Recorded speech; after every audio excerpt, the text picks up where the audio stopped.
meron pong dapat ipagpasalamat kayo.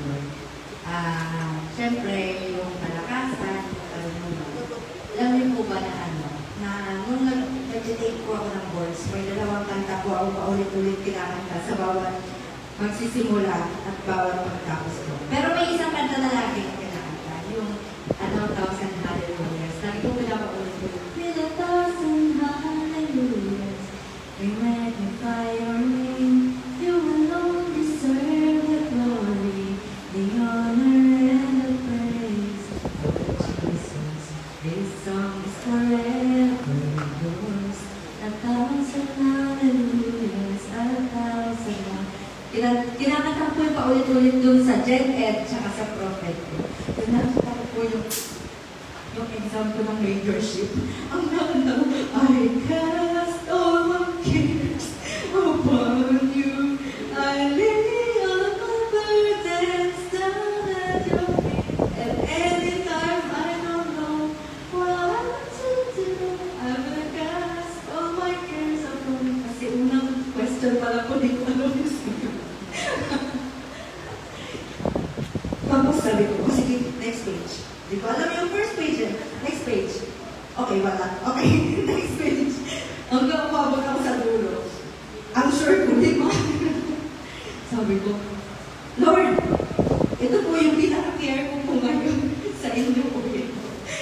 Nung pagkatapos ko po mag-shake, sabi ko, hallelujah pa rin, Lord. At 1,000 hallelujahs pa rin po, Lord. Kaya, nung paglabas ko po ng parang sa room po namin, 5 pa lang po yata kami lumabas. Yung mukha po nung 4 na lumabas, parang wala nang pagkas. parang, okay, subo na ako. Pero ako, sabi ko, Lord, sinubo ko lang po, pero nagtitiwala po ako. Ano man po, yun lumabas na result. Sa inyo ko po yun i-aaral. Kung kailangan ko pong mag-retake, sanay na po ako dun sa paghahambal niyo sa akin. Kung pasado po ako, thank you, Lord. Ayun, nung lumabas po nung Thursday, ang nagbalita po sa akin, 2 katrabaho. Mas abangers pa po sila sa result kaya sa akin. Ayun po yung ako pinagpapasalamat. Pangalawa po, nakauwi na po si Papa kahapon, nagpapasalamat po ako. May, parang, nung every night po, pag pinag-pray po namin yung Pastor Ryan, magkasunod po yun pinag-pray niya po yung result ng boards. Tapos si Papa, nung may isang gabi po, sinabi ko kay Pastor Ryan, handa akong i-trade yung result ng board exam ko sa mabilis na recovery ni Papa. Sabi ni Pastor Ryan sa akin, bakit mo i-trade kung ibibigay ni Lord parehas? Ayun, pinapapasalamat ko po yung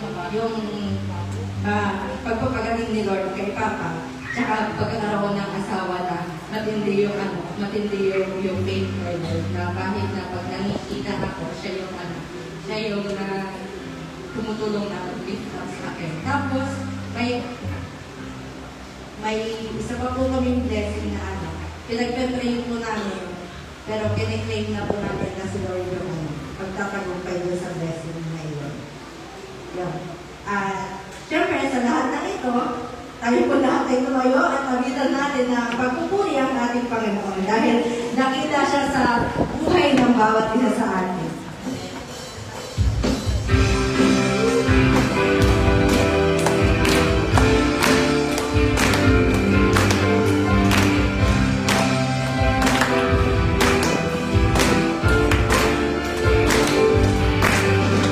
Oh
Wala na, parang wala.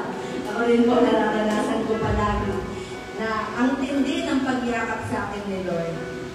Si Teacher Alma, paulit-ulit niya sa akin sinasabi, pinapaalala, love na love ka ni Lord, God's princess.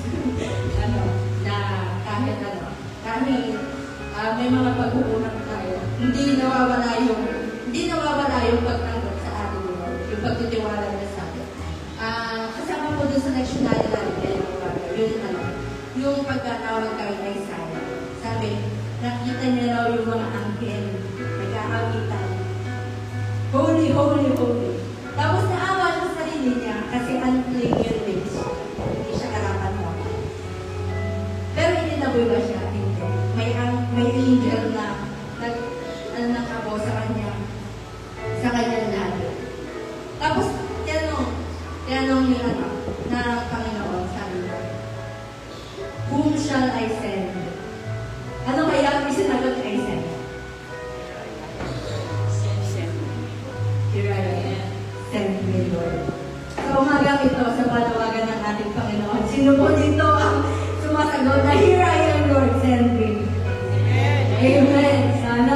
Sana sa kahit anong pagtawag ng ating Panginoon, handa tayo magpagamit. Sobra-sobra yung pagtitiwala niya sa atin. Sobra-sobra ang pagtitihan niya sa atin. Ang maging tugon natin, yung buhay natin, ipagamit natin sa ating Panginoon. Sama-sama po natin pag-ibig. Sabihin natin sa Panginoon, hindi kita bibigulin. Kami mag-ibig ko sa iyo.